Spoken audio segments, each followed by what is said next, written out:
Zdravím vás a vítam vás v prvom videu VP školy. Začneme so základmi, nainštalujeme jeden WordPress. Prvý krok, čo potrebujeme? Potrebujeme samozrejme program WordPress.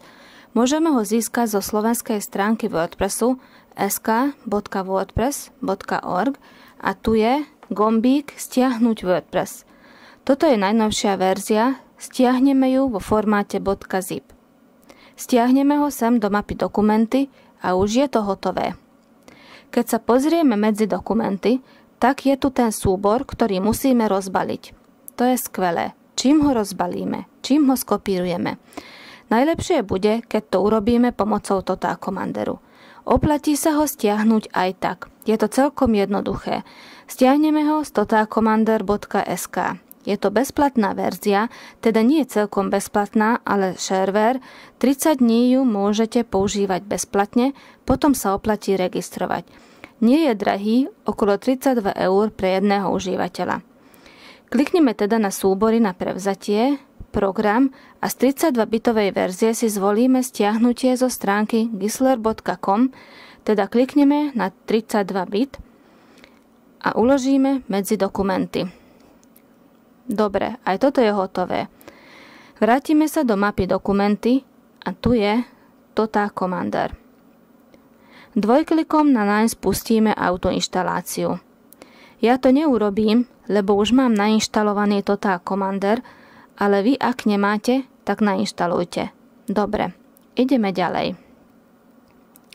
Otvoríme Total Commander.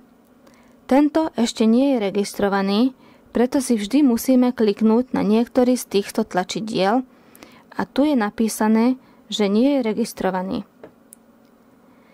A tu tento WordPress musíme rozbaliť. Urobíme to tak, že naň klikneme, potom súbor a extrahovať, OK, a už sa to rozbaluje. Ide to dosť rýchlo a tu sa vytvorila podmapa WordPress. Ďalším krokom, predtým než WordPress súbory skopírujeme na server, je vytvorenie jednej databázy. Databázu buď dostaneme hotovú od hostiteľa, alebo ak nie a máme oprávnenie upravovať náš web hosting, tak sa prihlásime do adminu, každý na vlastný, a tam môžeme vytvoriť novú databázu. Teraz vám ukážem, ako sa dá vytvoriť u nás Systrade. Pravdepodobne sa dá podobne vytvoriť aj u iných poskytovateľov. Treba si nájsť niečo také, ako napríklad toto, Add MySQL Database, buď už existujúcemu užívateľovi, alebo k novému užívateľovi. Teraz pridáme jednu databázu k novému. Povedzme, nech má táto MySQL databáza názov Test VP. Zapíšeme aj užívateľské meno, napríklad test VP user, aj heslo, napríklad test 3210 a vytvoríme. A toto je všetko. Už je to hotové. Vytvorila som novú databázu. Môžeme odtiaľto odísť. Ďalším bodom programu je, že každý WordPress súbor musíme prekopírovať na web hosting. Na to potrebujeme FTP pripojenie. Poskytovateľa web hostingu sa môžete opýtať, čo na to potrebujeme. Potrebujeme poznať 3 údaje, názov hostiteľa, užívateľské meno a heslo. Na FTP pripojenie je Total Commander veľmi vhodný. Klikneme na sieť, vytvoriť nové FTP pripojenie. Anonymné prihlásenie nech nie je zafajknuté.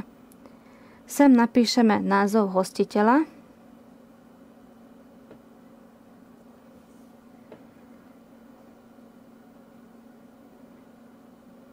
Potom užívateľské meno.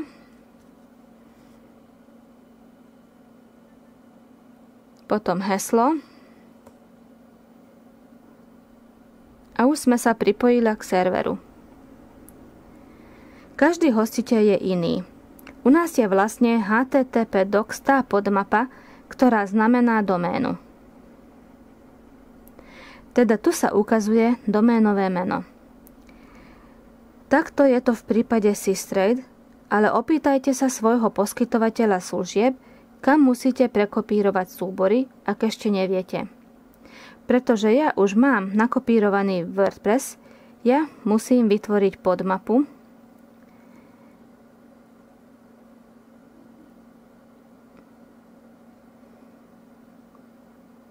ale vy to nemusíte robiť. Vy tu budete mať prázdne a musíte prekopírovať všetky súbory WordPressu sem.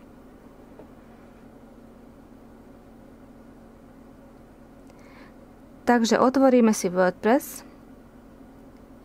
a každú mapu a súbor WordPressu vyznačíme pravým tlačidlom myši, potom stlačíme F5, kopírovanie, OK a začneme kopírovať súbory. Tento proces zaberie niekoľko minút, toto vynechám z videa a pokračujeme odtiaľ, keď už je prekopírovaný každý súbor. Keď je už každý súbor na serveri, máme ešte jednu úlohu predtým, než sa odpojíme. Tu máme wp config sample php súbor, s ním musíme niečo urobiť. Konkrétne to, že pomocou tlačidla F4 ho otvoríme v editore, u mňa je to Notepad++. Hlavné je to, že s Wordom alebo podobným editorom sa ho neoplatí upravovať, lebo pridáva všelijaké kódy navyše a to nie je dobré. Najjednoduchšie je, keď stlačíte F4 a už ste v editore. Tu treba prepísať 3 veci. Názov databázy. Sem napíšeme test VP. To sme zadali ako názov databázy. Užívateľské meno. To bol test VP user. A heslo test 3210. Ak ste si nerobili databázu sami, ale urobil vám ju hostiteľ, on vám povie, čo tam treba napísať. Ešte sa môže stať, že namiesto localhost bude treba napísať niečo iné. Toto je u väčšiny poskytovateľov web hostingu v poriadku, ale ak váš poskytovateľ nepoužíva localhost, ale niečo iné, tak aj toto vám napíše v e-maile. A sem napíšte, čo vám poslali. Takže tento súbor treba uložiť ako? A to tak, aby uložený formát bol PHP a z názvu súboru časť, pomlčka sample musíte vymazať. Teda názov súboru má byť wp-config.php.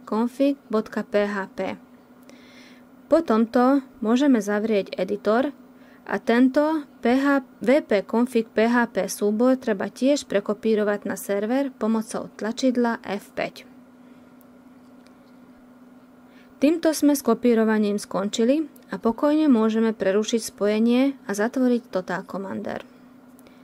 Posledným krokom je samotná inštalácia WordPress, ktorú robíme cez prehliadač, teraz u mňa tu urobíme cez Chrome. Treba napísať svoje doménové meno. Ja tam píšem aj localhost. Vy tam nepíšte. Píšte iba doménové meno .sk, potom wp admin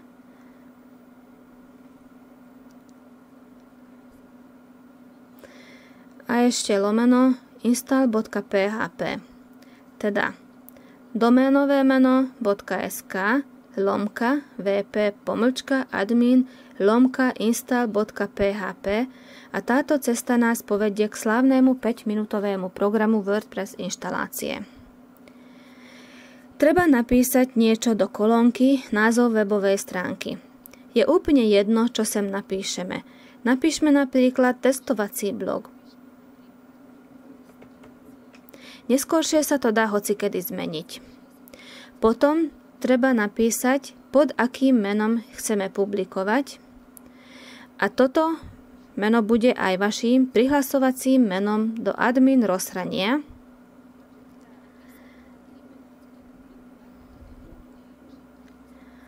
A A treba zadať aj vlastné heslo 2-krát.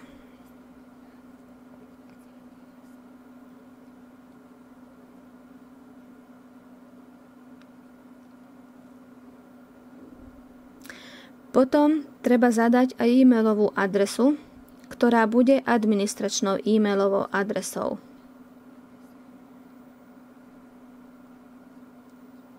Samozrejme, vy zapíšete svoju vlastnú e-mailovú adresu a táto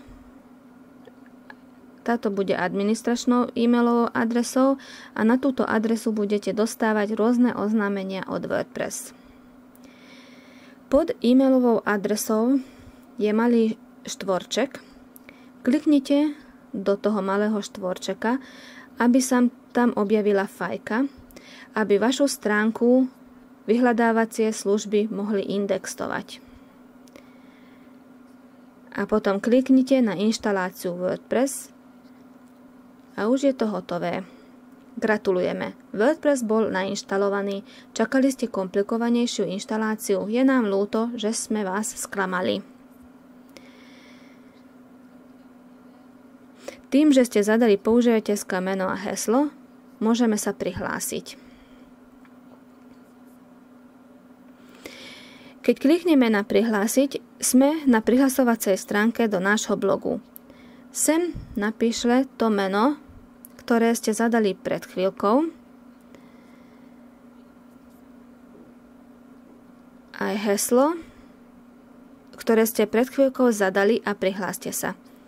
A už sme vnútri a vidíme nástenku WordPress. Pozrieme sa kliknutím sem na tento horný link, ako momentálne vyzerá náš blog. Teraz vyzerá takto. Je to testovací blog. Je tam jeden príspevok, v bočnom paneli niekoľko prvkov, k príspevku je jeden komentár. Teraz nie je veľmi pekný, ale toto je najzákladnejšia téma, ktorú je možné zmeniť. Ale vlastne už môžeme začať robiť, môžeme začať písať blogové príspevky. To je všetko o inštalácii. Ďakujem vám za pozornosť.